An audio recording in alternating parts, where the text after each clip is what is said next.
하나님 말씀 사도행전 11장 1절부터 18절까지 다 같이 교독하시겠습니다. 유대에 있는 사도들과 형제들이 이방인들도 하나님 말씀을 받았다 함을 들었더니 가로되 내가 무할례자의 집에 들어가 함께 먹었다 하니 가로되 내가 요빠 성에서 기도할 때에 비몽사몽간에 환상을 보니 큰 보자기 같은 그릇을 내 귀를 메어 하늘로부터 내리워 내 앞까지 들이우거늘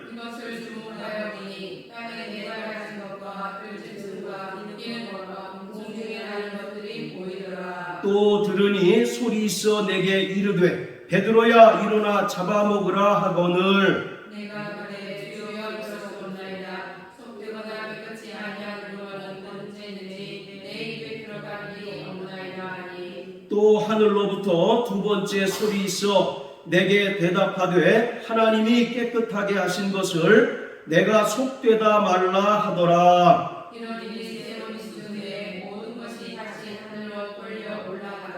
마침 세 사람이 내 우거한 집 앞에 섰으니 가이사라에서 내게로 보낸 사람이라. 성령이 내게 말하사 아무 의심 말고 함께 가라 하시니 이 여섯 번째로 나와 함께 가서 그 사람의 집에 들어가니 그가 우리에게 말하기를 천사가 내 집에 서서 말하되 내가 사람을 요빠에 보내어 베드로라 하는 시몬을 청하라. 그가 너와 내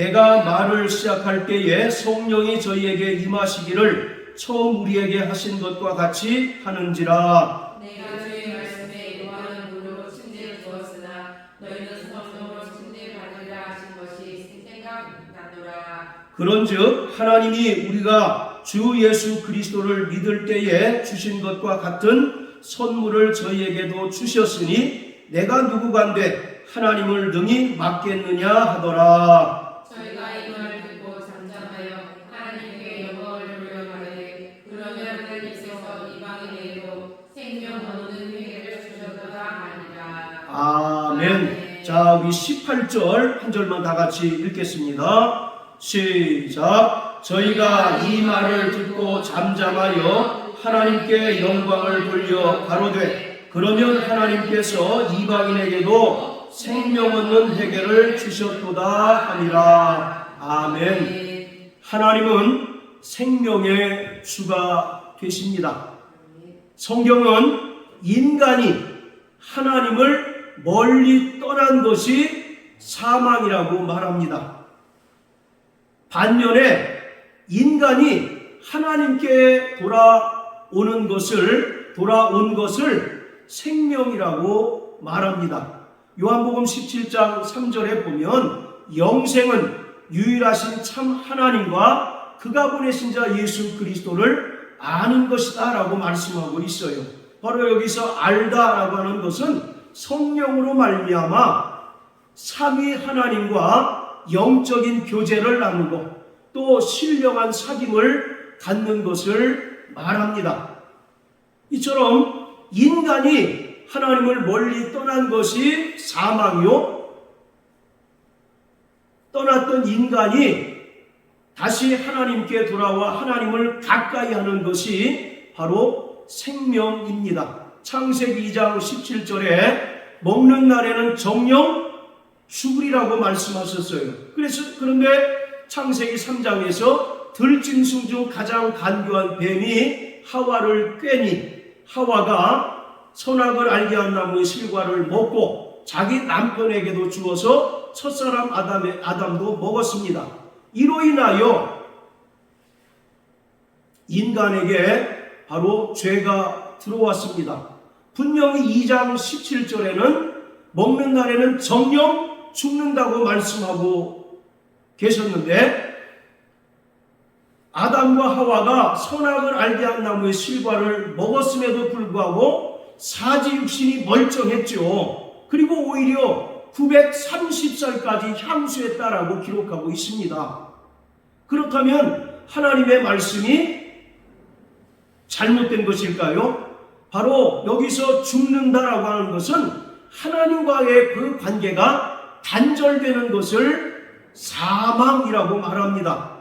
그래서 에베소서 2장 1절에도 죄와 허물로 죽은 너희를 살리셨다라고 말씀하고 있어요. 우리는 이미 하나님을 멀리 떠난 자이기 때문에 이미 사망에 이른 자였다는 것입니다. 그리고 히브리서 9장 27절에 한 번 죽는 것은 정한 것이요 라고 할 때 이 한 번 죽는 것은 대부분 육체의 죽음을 의미한다고 생각을 하지만 그것은 육체의 죽음을 말하는 것이 아닙니다. 하나님은 육체의 죽음에 크게 관심이 없어요.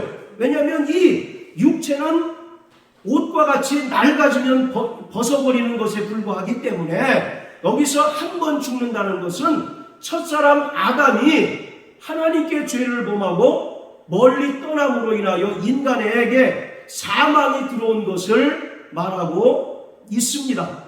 하나님께서는 죽어 마땅한 죄인이라도 그 죄로 인하여 멸망당하는 것을 결코 기뻐하지 않으시고 죄인이라도 돌이켜 회개하여 생명 얻기를 원하시는 분이십니다.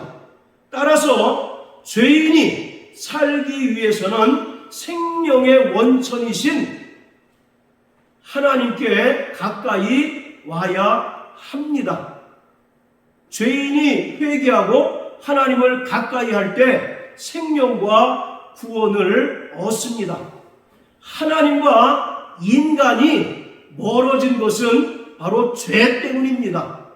이 죄는 대단히 큰 권능이 있습니다. 그래서 이 죄는 하나님과 인간 사이의 그 관계를 단절시키는 능력이 있습니다. 이사야서 59장 1절부터 3절까지 보면 여호와의 손이 짧아서 너희를 구원치 못하심도 아니고 또 하나님의 귀가 둔하셔서 너희의 기도를 듣지 못하시는 것이 아니라 하나님과 너희 사이에 죄가 가로막혀 있기 때문이다 라고 말하고 있습니다. 자, 이처럼 바로 죄는 하나님과 인간 사이의 그 관계를 단절시키는 능력이 있습니다. 그리고 죄는 죄인된 인간을 영원한 형벌의 장소인 지옥 불못에 들어가게 하는 능력이 있습니다.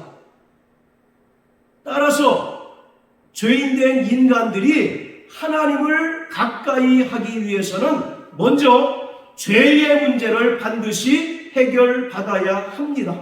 그런데 문제는 인간 스스로 죄의 문제를 해결할 수 없다는 것에 문제가 있는 거죠. 그래서 하나님의 아들 예수께서 말씀이 육신의 이 땅에 오셔서 친히 십자가에 달려 죽으셨습니다. 그리고 누구든지 그 피를 믿는 자들은 어떠한 죄를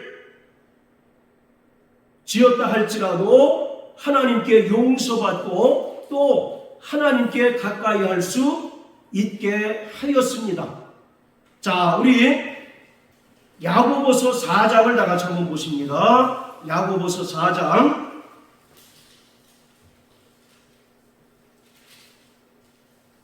자 7절부터 10절까지 우리 같이 한번 읽습니다. 시작. 그런즉 너희는 하나님께 순복할지어다. 마귀를 대적하라. 그리하면 너희를 피하리라. 하나님을 가까이하라. 그리하면 너희를 가까이 하시리라. 죄인들아 손을 깨끗이 하라. 두 마음을 품은 자들아 마음을 성결케 하라. 슬퍼하며 애통하며 울지어다. 너희 웃음을 애통으로 너희 즐거움을 근심으로 바꿀지어다. 주 앞에서 낮추라. 그리하면 주께서 너희를 높이시리라. 자, 8절에 보면 하나님을 가까이 하면 하나님께서 우리를 가까이 하시겠다라고 말씀하고 있습니다.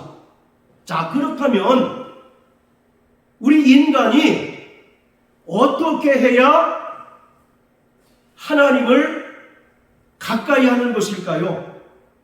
그리고 하나님을 가까이 한다는 것은 무슨 의미이고 또 하나님을 멀리 한다는 것은 과연 무슨 의미일까요?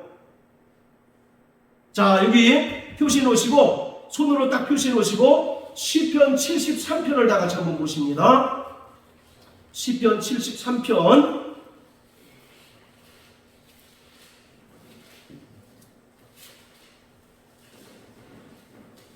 자 27절 28절 같이 읽습니다. 시작. 대저 주를 멀리하는 자는 망하리니 음녀같이 주를 떠난 자를 주께서 다 멸하셨나이다. 하나님께 가까이함이 내게 복이라. 내가 주 여호와를 나의 피난처로 삼아 주의 모든 행사를 전파하리이다. 자, 27절에 주를 멀리하는 자는 망한다라고 말하고 있습니다. 그리고 28절에는 하나님께 가까이 하는 것이 복이라고 말씀하고 있어요. 자, 다시 야고보서 4장으로 돌아갑니다. 자, 여기서 하나님을 가까이 하는 것은 뭐고 또 하나님을 멀리 떠난다는 것은 무엇을 말할까요? 예레미야 23장 23절 24절에 보면 나 여호와는 가까운 데 있는 하나님일 뿐만 아니라 먼 데 있는 하나님이기도 하다. 또 그리고 천지에 충만하다라고 말씀하고 있습니다. 하나님은 무소부지하십니다. 이러한 하나님을 가까이 한다는 것이 과연 우리에게 어떤 의미일까요? 하나님께는 동서남북이라고 하는 방향이 필요할까요? 안 할까요? 필요하지 않습니다. 그리고 가까이 하고 멀리 한다는 것이 하나님과 우리 사이의 어떤 물리적인 거리를 말하는 것일까요? 예배당에 오면 하나님을 가까이 하는 것이고 직장에 있으면 하나님을 멀리 하는 것입니까? 그렇다면 여기서 하나님을 가까이 하면 하나님께서 너희를 가까이 하신다고 말씀하고 있어요. 그리고 아까 우리 읽은 시편 73편도 하나님을 가까이 하는 것이 내게 복이라고 말씀하고 있습니다. 그렇다면 하나님을 가까이 한다는 게 무슨 뜻일까요? 우리가 야고보 4장 7절부터 10절까지 읽었는데 바로 이것은 전부 다 회개에 관한 이야기입니다. 그러니까 결국 하나님을 가까이 한다는 것은 철저하게 회개하는 것을 말하고 있습니다. 자, 8절 보세요. 죄인들아 손을 깨끗이 하라. 그리고 두 마음을 품은 자들아 마음을 성결케 하라. 이것은 바로 회개를 말하고 있습니다. 자, 그리고 9절과 10절도 전부 다 슬퍼하며 애통하며 울지어다. 너희 웃음을 애통으로 너희 즐거움을 근심으로 바꾸라는 것은 통렬한 회개를 말하고 있는 것입니다. 그렇기 때문에 하나님을 가까이 한다는 것은 우리가 동쪽으로 가면 하나님을 가까이 하는 것입니까? 아니면 서쪽으로 가면 하나님을 가까이 하는 겁니까? 하나님은 영이시고 무소부지하신 분이기 때문에 인간의 어떤 동서남북이라는 방향이 필요가 없는 분이에요. 그리고 이 가깝다 멀다라고 하는 것은 물리적인 거리를 말하는 것이 아니라 우리가 정직한 심령으로 하나님 앞에 회개하고 또 우리의 죄를 자백하는 것을 말하고 있습니다. 그래서 여기서 하나님을 가까이 한다는 것은 겸손하여 애통함으로 하나님 앞에 회개하는 것을 말하고 있습니다. 우리가 회개할 때 그것이 마귀를 물리치는 가장 강력한 무기가 된다고 말하고 있어요. 7절에 뭐라고 얘기합니까? 하나님께 순복하라. 마귀를 대적하라. 그러면 너희를 피한다고 말씀하고 있어요. 우리가 어떻게 마귀를 대적합니까? 마귀는 어떤 자입니까? 우리 안에 있는 죄의 소욕을 충동질해서 죄짓게 만드는 자가 마귀 아니겠습니까? 그렇기 때문에 우리가 통렬하게 회개하고 또 예수의 피를 의지하여 자백할 때 마귀는 더 이상 우리를 시험할 명분을 상실하게 됩니다. 우리를 공격할 근거가 없어지기 때문에 우리를 떠날 수밖에 없는 것이에요. 할렐루야. 그렇기 때문에 바로 회개는 하나님을 우리가 가까이 하는 것이고, 또 나아가서 마귀를 대적하는 가장 강력한 무기라고 말씀하고 있습니다. 회개는 성경 전체에서 중심적인 메시지입니다. 구약이나 신약에 회개의 의미를 가진 단어들이 많이 나오는데, 그 단어들의 의미를 살펴보면 내적으로는 자기의 죄를 슬퍼하고 미워하며, 또 외적으로는 하나님께 돌아가는 것을, 하나님께 가까이 하는 것을 의미하고 있어요. 다시 말하면 회개라고 하는 것은 마음으로 돌이키고 행동으로 하나님께 돌아가고 하나님께 가까이 하는 것을 말합니다. 반드시 회개는 마음의 변화가 일어나야 하고, 또 마음의 변화뿐만 아니라 행동의 변화가 수반될 때 주님께서 기뻐하시는 회개가 되는 것입니다. 예수님께서 공생애를 시작하실 때 하셨던 첫 마디도 회개하라였습니다. 그리고 침례 요한도 마태복음 3장 2절에서 회개하라, 천국이 가까웠다라고 선언하였습니다. 그런가 하면 예루살렘 교회의 사도들 또한 회개를 강력하게 촉구하였습니다. 사도행전 2장 38절에 너희가 각각 회개하고 또 침례를 받으면 성령을 선물로 받으리라고 베드로는 선언하고 있습니다. 그 설교를 들었던 사람들이 마음에 찔려서 다 침례를 받았는데 무려 3,000명이 되었다라고 기록하고 있습니다. 이처럼 회개라고 하는 것은 죄인된 인간이 하나님께 돌아가는 것을 말합니다. 죄에서 돌이킴으로 말미암아 사망에 있던 죄인이 생명이신 하나님께 돌아가고 생명이신 하나님께 가까이 가는 것을 말합니다. 로마서 6장 23절의 말씀처럼 죄의 삭은 사망이기 때문에 인간은 그 죄로 말미암아 영원한 사망을 당할 수밖에 없지만, 죄를 회개하고 돌이키는 자는 반드시 생명의 하나님을 가까이 하고 또 생명의 하나님으로부터 구원을 얻게 됩니다. 그래서 오늘 사도행전 11장 18절에 보면 생명 얻는 회개라고 말합니다. 자, 따라하세요. 생명 얻는 회개. 바로 회개의 결과가 생명이라는 겁니다. 할렐루야. 그리고 바로 생명 얻는 회개라고 하는 것은 옛사람을 벗어버리는 회개를 통하여 새로운 하나님의 생명을 소유하는 것을 말합니다. 그러므로 참된 회개는 죄와 허물로 인하여 죽었던 자가 하나님의 영적인 생명을 얻는 것입니다. 할렐루야. 자, 그런데 성경에는요, 죄를 두 가지 종류가 있다라고 말합니다. 몇 가지가 있다고요? 두 가지가 있어요. 어떤 죄가 있을까요?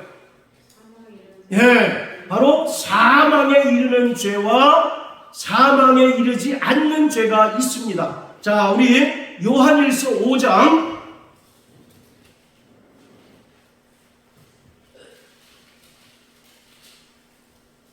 자 13절부터 우리 18절까지 한번 읽어보겠습니다. 시작. 내가 하나님의 아들의 이름을 믿는 너희에게 이것을 쓴 것은 너희로 하여금 너희에게 영생이 있음을 알게 하려 함이라. 그를 향하여 우리의 가진 바 담대한 것이 이것이니 그의 뜻대로 무엇을 구하면 들으심이라.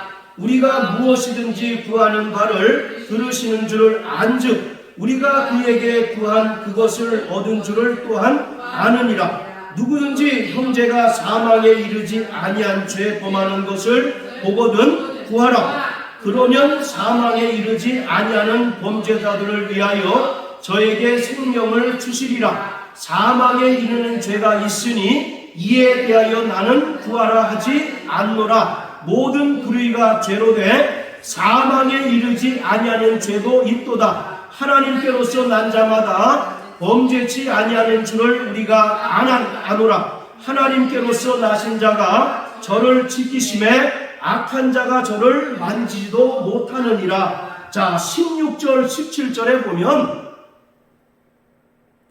두 가지 죄를 언급하고 있습니다. 그 첫 번째 죄는 사망에 이르지 아니하는 죄고 또 하나는 사망에 이르는 죄입니다. 13절부터 우리가 18절까지 읽었는데 이 말씀은 본래 기도에 관한 말씀입니다. 하나님의 뜻대로 우리가 기도하면 하나님께서 우리의 기도에 대하여 반드시 응답해 주신다는 거예요. 그리고 그 하나님의 뜻대로 기도하는 자가 죄를 범한 형제를 위하여 기도하면 하나님께서 그 마음을 감동하사 저가 죄에서 돌이켜 회개하고 주님의 생명을 다시 얻는다는 것입니다. 그런데 16절 하반절에 보면 사망에 이르는 죄가 있는데 이에 대하여는 나는 구하라 하지 않노라 라고 말합니다. 즉 사망에 이르는 죄를 범한 자들에 대해서는 중보기도 할 필요가 없다는 얘기죠. 왜 그렇습니까? 사망에 이르는 죄는 속죄하는 제사가 없고 회개가 불가능하기 때문입니다. 이것을 카톨릭에서는 대죄 소죄라고 이렇게 얘기합니다. 대죄는 하나님의 은혜를 고의로 거역하여서 지옥에 가는 죄가 바로 대죄고요. 소죄는 이 대죄에 비해서 상당히 경미한 죄가 바로 소죄라고 합니다. 자, 어쨌든 사망에 이르는 죄가 있고 사망에 이르지 않는 죄가 있는데 사망에 이르는 죄를 범한 자들에 대해서는 중보기도 할 필요가 없다라고 말합니다. 자, 그렇다면 사망에 이르는 죄는 과연 어떤 죄일까요? 먼저 이것은 신자가 짓는 죄일까요? 불신자가 짓는 죄일까요? 이것은 구원받은 성도들이 범하는 죄입니다. 왜냐하면 불신자들은 이미 사망 안에 거한 자들이기 때문에 이 사람들에 대해서는 이미 더 이상 언급이 되어 있지 않습니다. 그래서 사망에 이르는 죄를 범한 자는 구원받은 자가 이러한 죄를 범한 경우를 말하고 있는 거예요. 자, 그렇다면 사망에 이르는 죄는 어떤 죄일까? 첫째, 습관적으로, 고의적으로, 반복적으로 죄를 짓는 것을 말합니다. 자, 따라하세요. 습관적으로, 고의적으로, 반복적으로 짓는 죄. 물론 우리 구원받은 성도들도 죄를 지을 수 있지요. 그러나 그 죄는 일시적인 죄입니다. 그래서 성령께서 깨닫게 하셔서 즉시로 우리가 죄를 자백함으로써 하나님께 사함을 받아요. 그런데 고의적으로, 습관적으로, 반복적으로 죄를 짓는 자는 더 이상 믿음을 유지할 능력을 상실하고 믿음을 잃어버리기 때문에 최종적인 구원에 이르지 못하는 것입니다. 자, 여기 표시해 놓으시고요. 고린도전서 6장을 다 같이 한번 보십니다. 고린도전서 6장.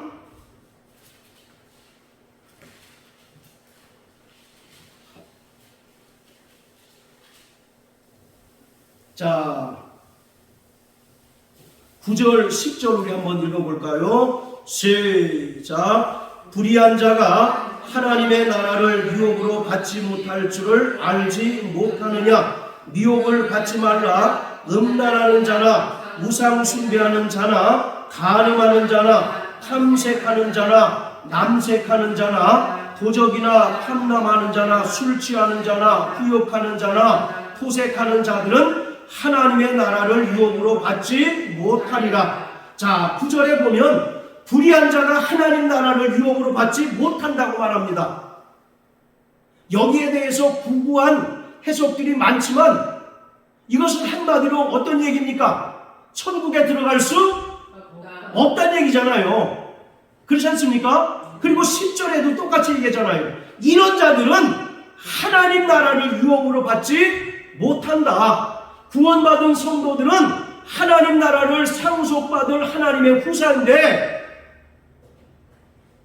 구원받았음에도 불구하고 고의적으로 습관적으로 반복적으로 죄를 짓는 자는 그 믿음을 상실할 수밖에 없어요. 그래서 최종적인 영화의 구원에 이르지 못하는 겁니다. 9절에 보면 탐색하는 자나 남색하는 자라고 나오는데 이것은 바로 동성애의 죄를 말합니다. 자, 또 갈라디아서 5장을 한번 다 같이 보세요. 갈라디아서 5장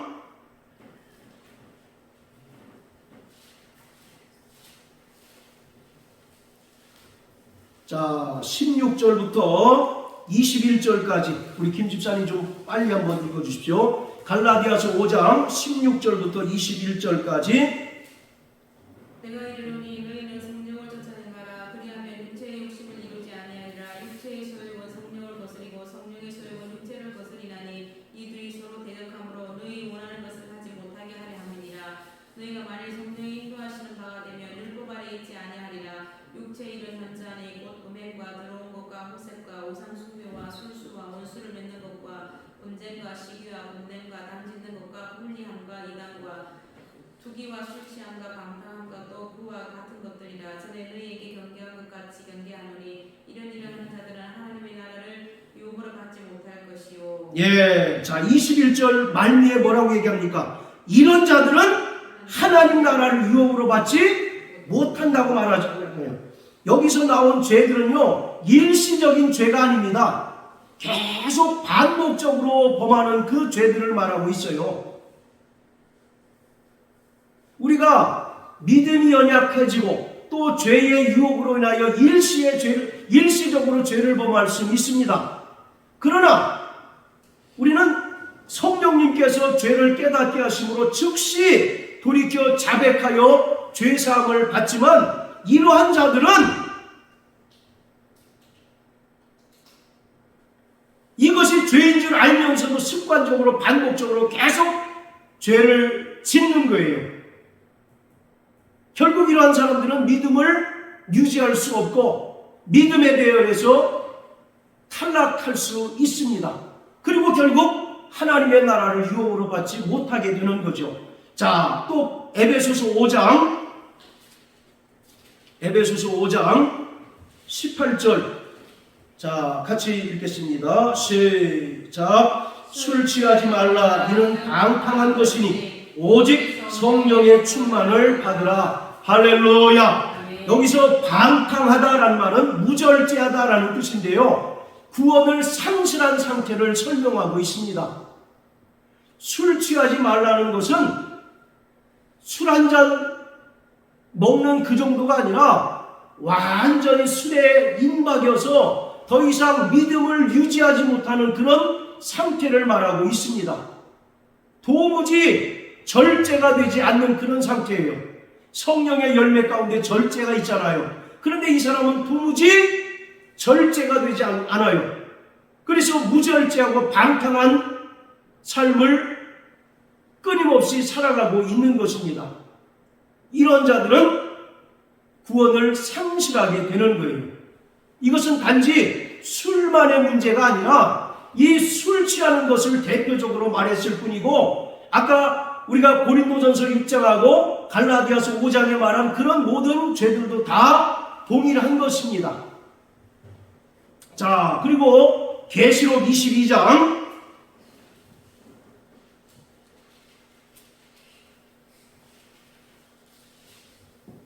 자 11절 제가 읽겠습니다. 불의를 하는 자는 그대로 불의를 하고 더러운 자는 그대로 더럽고 의로운 자는 그대로 의를 행하고 거룩한 자는 그대로 거룩되게 하라. 그러니까 불의한 자는 계속 습관적으로 그 불의를 계속 한다는 거죠. 그 죄들을 계속 범한다는 겁니다. 그러나 거룩한 자는 그대로 거룩한 삶을 살아가게 된다는 거죠. 자, 그러면서 14절에 보면 두루마기를 빠는 자들은 복이 있으니 이는 저희가 생명나무에 들어가며 문들을 통하여 성에 들어갈 권세를 얻으려 함이로다. 여기서 두루마기를 빤다는 것은 회개를 말하고 있습니다. 우리가 옷이 더러우면 어떡합니까?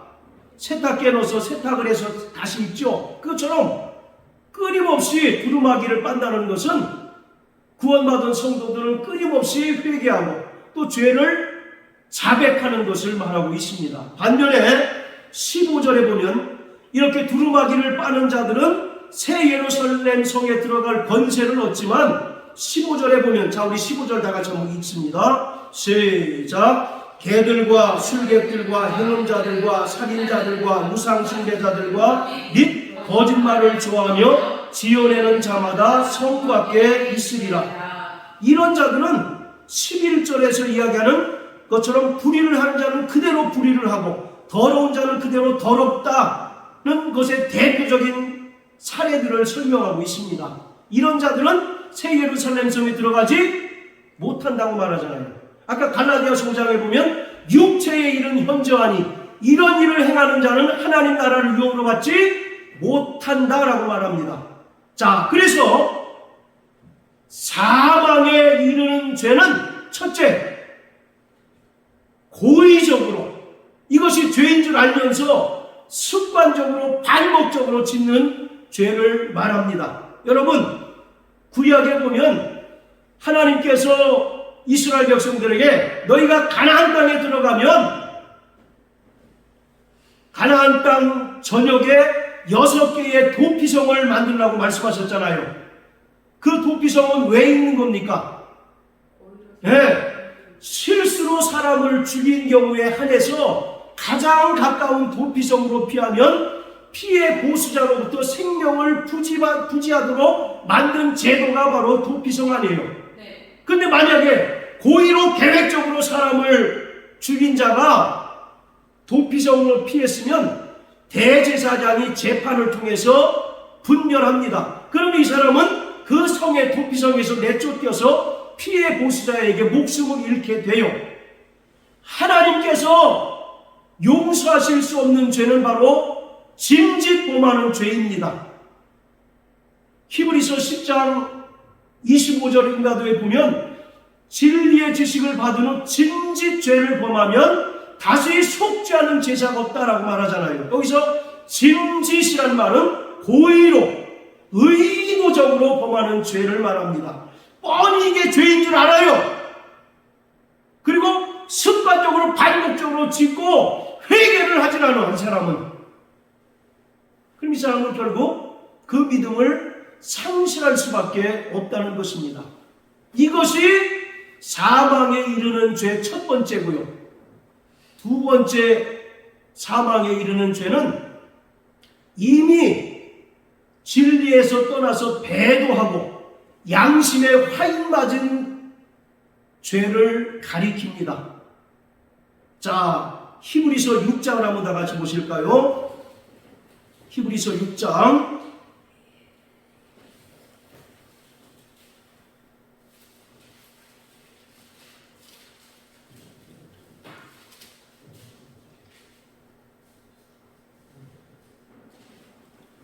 자, 1절부터 8절까지 다 읽어야 되겠지만 우리 6절 한 절만 읽겠습니다. 시작. 타락한 자들은 다시 새롭게 하여 회개케 할 수 없나니 이는 자기가 하나님의 아들을 다시 십자가에 못 박아 현저히 욕을 보임이라. 자, 이런 자들은 7절 8절에 보면 하나님의 심판을 받는다고 말씀하고 있잖아요. 이 사람은 어떤 사람이냐? 예수님의 은혜를 믿음으로 말미암아 구원받았어요. 그리고 4절 5절의 말씀처럼 성령의 은사를 맛보고 또 하나님 말씀의 그 능력도 체험했어요. 그런데 끝까지 그 은혜 안에 거하고 또 진리를 누리면서 살아가는 삶을 살아야 되는데 세상 허탄한 것을 좇고 다시 율법으로 돌아가는 경우를 말하고 있습니다. 그래서 여기서 타락이라고 하는 것은 어떤 도덕적 윤리적인 타락이 아니라 바로 진리를 떠나고 또 은혜를 버리고 다시 율법으로 돌아가는 타락을 말합니다. 즉 영적인 배도를 말하는 거예요. 그래서 이러한 사람은 다시 새롭게 하여 회개케 할 수 없다라고 말씀하고 있습니다. 자, 또 디모데전서 4장, 자, 디모데전서 4장 1절 2절 우리 사모님 한번 읽어주십시오. 그러나 성령이 밝히 말씀하시기를 후일에 어떤 사람들이 믿음에서 떠나 미혹게 하는 영과 귀신의 가르침을 쫓으리라 하였으니 자기 양심이 화인 맞아서 외식함으로 거짓말하는 자들이라. 예, 성령이 밝히 말씀하시기를 말세가 되면 어떤 사람들이 믿음에서 떠나서 미혹게 하는 영과 귀신의 가르침을 따르는데 이 사람들은 어떤 사람이냐? 자기 양심이 뭘 맞았습니까? 화인 맞았어요.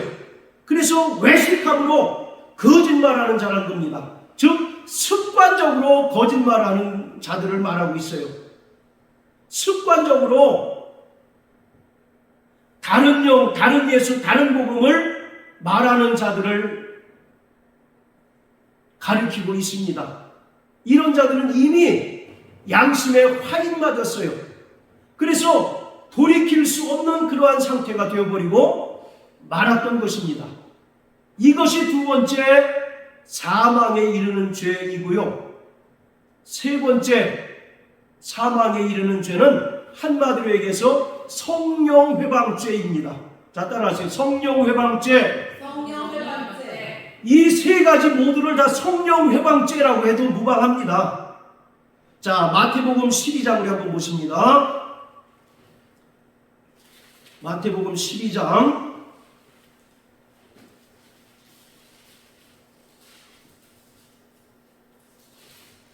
자, 31절 32절 시작. 그러므로 내가 너희에게 이르노니 사람의 모든 죄와 회방은 사심을 얻되 성령을 회방하는 것은 사심을 얻지 못하겠고 또 누구든지 말로 인자를 거역하면 사심을 얻되 누구든지 말로 성령을 거역하면 이 세상과 오는 세상에도 사심을 얻지 못하리라. 성령을 거역하고 성령을 회방하는 자는 금세와 내세의 사심을 받지 못한다고 말씀합니다. 예수님께서 귀신 들려 눈 멀고 벙어리 된 자를 고쳤어요. 그랬는데 그 광경을 지켜본 바리새인들은 뭐라고 얘기합니까? 저 예수는 바알세불을 힘입어서 귀신을 내어 쫓은 것이다 라고 말을 합니다. 그것에 대해서 예수님께서 하신 말씀이 우리가 읽은 31절 32절의 말씀입니다. 귀신이 떠난다는 것은 우리에게 하나님의 나라가 임했다는 분명한 증거입니다. 자, 따라하세요. 귀신이 떠났다는 것은 나에게 하나님의 나라가 임했다는 분명한 증거다. 28절에도 얘기하지 않습니까? 성령을 힘입고 귀신을 쫓아내는 것이면 하나님의 나라가 이미 너희에게 임했다라고 말씀하고 있잖아요. 구약에는 귀신이 쫓겨갔다는 기록이 전무합니다. 왜냐하면 하나님의 나라가 예수로 말미암아 임하지 않았기 때문에 그래요. 그래서 본격적으로 하나님의 나라가 임하자 나타나는 가장 대표적인 현상이 귀신이 쫓겨나가는 것입니다. 그리고 귀신이 떠난다는 것은 그에게 하나님의 구원이 임했다는 명백한 증거입니다. 할렐루야. 그런데 이것을 바리새인들은 부정하는 거예요. 그러니까 예수님의 그 구원을 그들은 인정하지 않습니다. 예수님께서 십자가에 달려서 흘리신 그 피로 말미암아 죄 사하시고 우리를 구원하신 그 구원의 사역을 바리새인들은 전면으로 대적하고 도전하고 있는 겁니다. 그것이 바로 성령 회방죄예요. 우리가 흔히 얘기할 때 목사를 대적하면 성령 회방죄라고 얘기를 하는데 전혀 그렇지 않습니다. 바로 예수님께서 이루신 그 구원을 부정하고 또 언약의 피를 부인하고 은혜의 성령을 욕되게 하는 그 죄가 바로 성령 회방죄입니다. 자, 히브리서 10장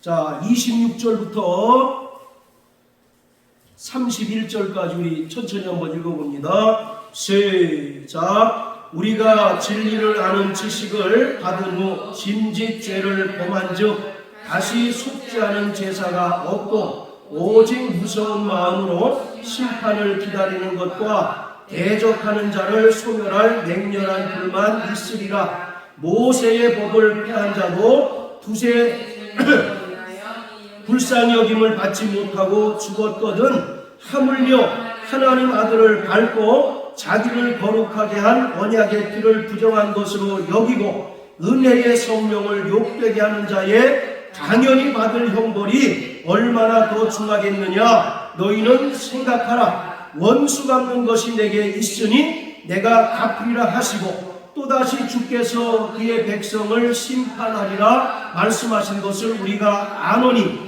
살아계신 하나님의 손에 빠져 들어가는 것이 무서울진저. 할렐루야. 자, 29절에 보세요.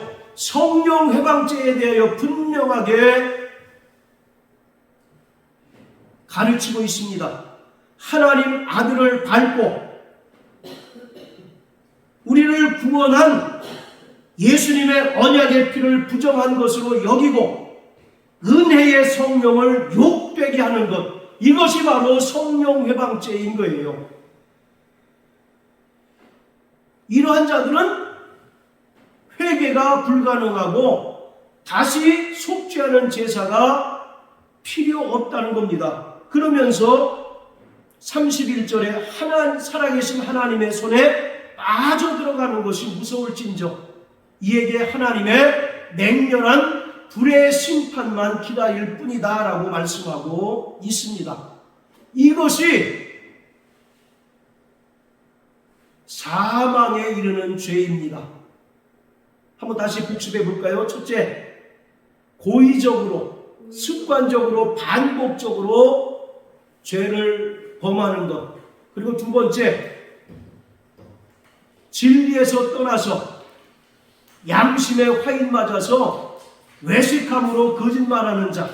그리고 세 번째, 금방 우리가 읽었던 것처럼 성령을 회방하는 죄를 말합니다.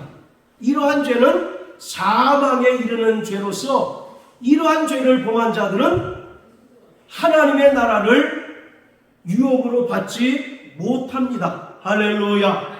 반면에 사망에 이르지 않는 죄는 우리가 믿음으로 살다가 우리 믿음이 연약해지고 또 죄의 유혹으로 인하여 일시적으로 죄를 범한 경우를 말합니다. 그때 우리는 성령께서 우리에게 죄를 보여주시고 깨닫게 해주심으로 죄를 자백함으로 죄사함을 받고 불의에서 깨끗함을 받게 됩니다. 할렐루야. 자, 그리고 또 중요한 것을 우리가 한번 확인해 봐야 되는데요. 자, 요한일서 3장 한번 다 같이 보십니다. 자, 요한일서 3장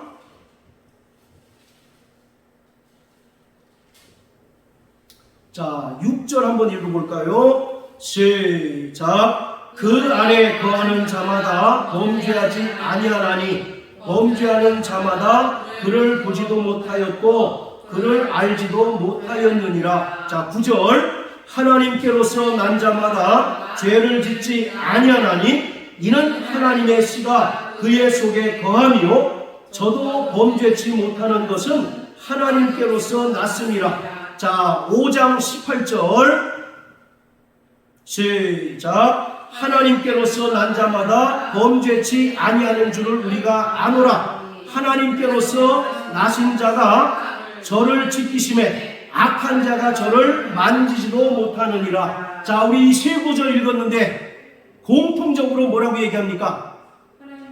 하나님께로서 난 자마다 죄를 짓지 않는다고 말하고 있어요. 여러분 실제 그렇습니까? 아니요. 우리 일시적으로 계속해서 죄를 짓잖아요. 그런데 분명히 무려 세 구절을 통해서 하나님 안에 거하는 자마다 범죄치 아니하고 또 9절에 하나님께로서 난 자마다, 즉 거듭난 자는 죄를 짓지 않는다고 말씀하고 있어요. 자, 그러면 이 말씀을 우리가 어떻게 이해해야 될까요? 우리 현실은 끊임없이 또 안목의 정욕과 이생의 자랑과 육신의 정욕을 따라 우리가 죄를 범하며 살아가잖아요. 그런데 하나님께로서 난 자마다 죄를 범하지 않는다고 말합니다. 이것을 우리가 두 가지로 이해를 합니다. 첫째는 우리는 예수 그리스도의 영원한 속죄로 말미암아 본질상 하나님의 의로운 자가 되었다는 것입니다. 히브리서 9장 12절에 보면 예수님께서 단번에 자기 몸을 화목제물로 드리셔서 영원한 속죄를 이루셨다라고 말씀합니다. 즉 과거와 현재와 미래의 모든 죄로부터 우리를 완벽하게 속량해 주셨다는 것입니다. 우리는 과거에 에베소 2장 3절의 말씀처럼 본질상 진노의 자녀였죠. 마귀에게 속하여 마귀의 속성을 따라서 죄가 죄인 줄 모르고 죄 지으며 살던 불쌍한 인생이었습니다. 그런데 예수님의 은혜를 믿음으로 말미암아 하나님께서 우리를 의롭다 인정해 주셨어요. 따라서 그 은혜를 믿는 자들은 예수님께서 이루신 영원한 속죄의 그 은혜로 말미암아 본질상 의로운 자가 되었다는 것입니다. 물론 말씀드린 것처럼 우리가 살아가는 동안 믿음이 연약해지고 또 죄의 시험으로 인하여 범죄를 합니다. 그렇지만 우리 본질적으로 의로운 자가 된 거예요. 할렐루야. 우리가 과거에는 본질상 그 근본이 바로 지옥 자식이었다는 거죠. 그러나 예수님의 은혜를 믿음으로 말미암아 예수님께서 이루신 영원한 속죄의 은총으로 말미암아 본질상 의로운 자가 되었다는 것입니다. 할렐루야. 그래서 혹시 여러분 우리가 어떤 사람 그런 사람이 있더라고요. 죄를 적는 노트를 가지고 다녀. 그래서 죄를 자기가 지을 때마다 그 죄를 노트에 기록해서 그걸 회개를 해요. 그런데 인간의 기억력이 어떻게 완전할 수 있습니까? 만약에 거기에 기록하지 않았고 또 회개하지 않은 죄가 있다고 생각해 보세요. 그럼 이 사람 지옥 갑니까? 회개하지 않았기 때문에 지옥 가요? 우리는 이미 영원한 속죄를 받았습니다. 할렐루야. 그래서 사망에 이르는 죄를 범하지 않는 한 우리가 이 땅에서 일시적으로 죄를 범하는 것으로 인하여 지옥 가지 않는다는 겁니다. 만약에 그것으로 인하여 지옥 간다면 예수님의 영원한 속죄의 그 효력이 죄보다 작은 겁니까? 큰 겁니까? 작은 거죠. 할렐루야. 그렇기 때문에 너무 회개에 대하여 강박관념을 가질 필요가 없다는 거죠. 물론 우리가 죄를 범할 때마다 끊임없이 어린 양 예수님의 보혈을 의지하여 회개해야 됩니다. 요한일서 1장 9절에 보면 하나님은 미쁘시고 의로우셔서 우리가 죄를 자백하면 우리의 죄를 사하시고 우리를 불의에서 건지신다고 말씀하고 계셔요. 그래서 우리는 늘 회개하는 인생을, 또 죄를 자백하는 인생을 살아야 되겠지만, 혹여 우리가 기억하지 못한 그 죄가 있다 할지라도 그것이 사망에 이르는 죄가 아닌 한 그 죄로 인하여 지옥 가지 않는다는 겁니다. 자, 믿으시면 아멘. 아멘. 할렐루야. 아멘. 그래서 정말 회개에 대해서 너무 숭악감을 가질 필요가 없다. 강박관념을 가질 필요가 없다는 겁니다. 아, 회개 안 하면 내가 지옥 갈까? 그것은 또한 마귀의 속임수라는 사실을 인정하십시오. 주님의 영원한 속죄를 죄보다 더 못한 것으로 여기는 것이에요. 할렐루야. 그 이야기를 하고 있는 겁니다. 하나님께로서 난 자마다 죄를 짓지 않는다는 것은 우리는 예수님께서 영원한 속죄를 이루셨기 때문에 본질상 의로운 자가 되었던 겁니다. 과거에는 마귀에게 속하여 본질상 진노의 자녀였는데 이제는 예수님의 은혜를 믿음으로 말미암아 본질상 의로운 자가 된 겁니다. 할렐루야. 자, 따라하세요. 나는 예수님의 보혈을 믿음으로 말미암아 하나님 안에서 본질상 의로운 자가 되었다. 그러기 때문에 마귀가 우리를 참수해도 그것을 극복할 수가 있는 거예요. 마귀는 끊임없이 우리를 율법으로 참수하지 않습니까? 그러나 우리는 하나님께서 우리를 의롭다 하셨기 때문에 마귀의 참소를 능히 극복해낼 수가 있는 겁니다. 자, 로마서 8장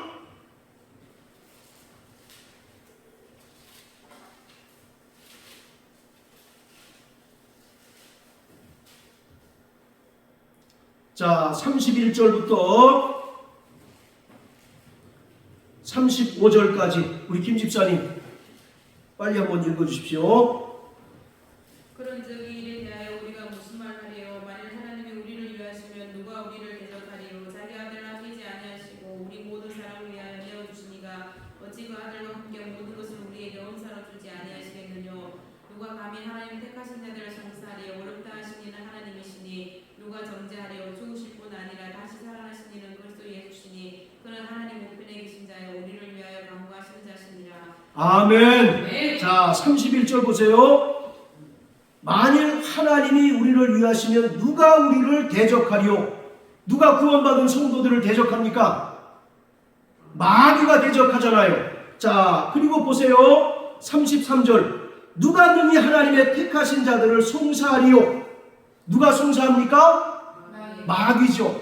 계시록 12장에 보면 마귀는 참수하는 자라고 말씀하고 있지 않습니까? 끊임없이 마귀는 우리를 정죄하고 대적하고 참수합니다.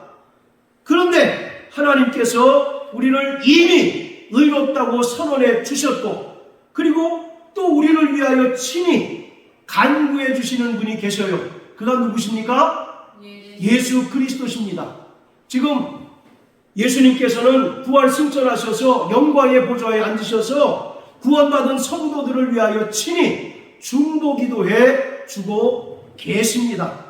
그렇기 때문에 우리는 본질상 의로운 자라는 사실을 분명히 믿는 믿음이 있어야 돼요.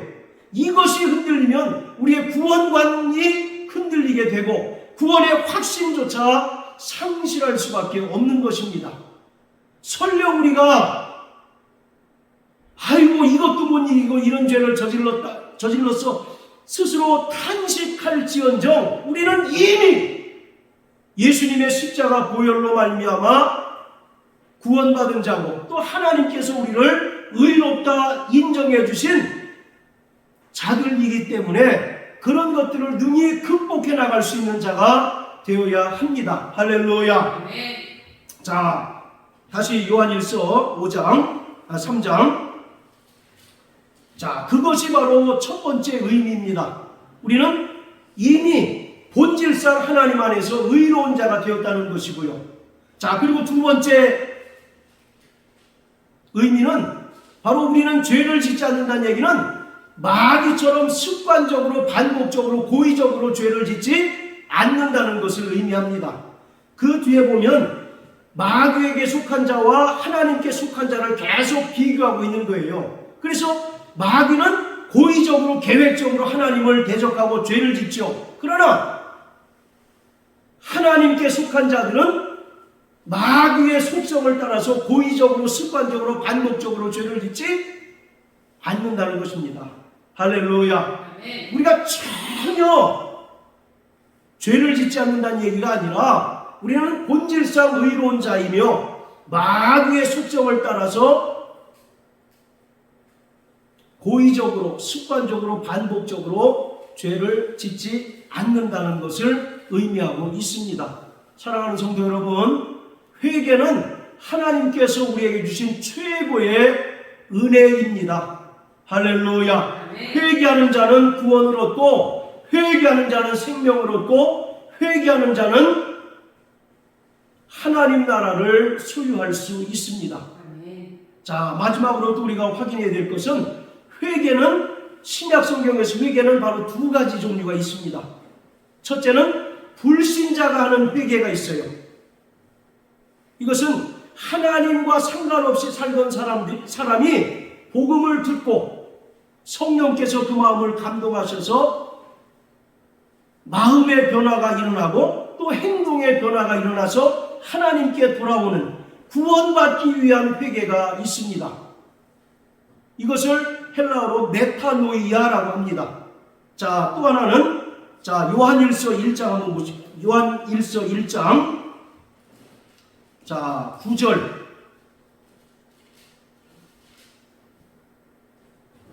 같이 읽습니다. 시작. 만일 우리가 우리 죄를 자백하면 저는 미쁘시고 의로우사 우리 죄를 사하시며 모든 불의에서 우리를 깨끗게 하실 것이요. 여기 자백이란 말이 있습니다. 이것은 구원받은 성도들이 하는 회개를 말합니다. 여기서 자백이란 말은 호몰로게오라는 이 헬라어를 사용했는데 고백하다, 시인하다, 또 자백하다 그런 의미가 있어요. 메타노이아라고 하는 회개는 불신자가 하나님을 믿음으로 말미암아 구원 얻기 위해서 필요한 회개이고요. 이 자백이라고 하는 것은 이미 구원받은 성도들이 이 땅을 살아가는 동안 믿음이 연약하고 또 때로는 죄의 유혹으로 인하여 일시적으로 죄를 범하였을 때 하는 회개를 말합니다. 그래서 우리가 죄를 자백하면 하나님은 미쁘시고 의로우셔서 우리 죄를 사하십니다. 할렐루야. 그리고 우리를 모든 불의에서 깨끗게 하신다라고 말씀하고 있습니다. 자, 따라하세요. 나 영혼아 일평생 생명 없는 회개하는 자가 되자.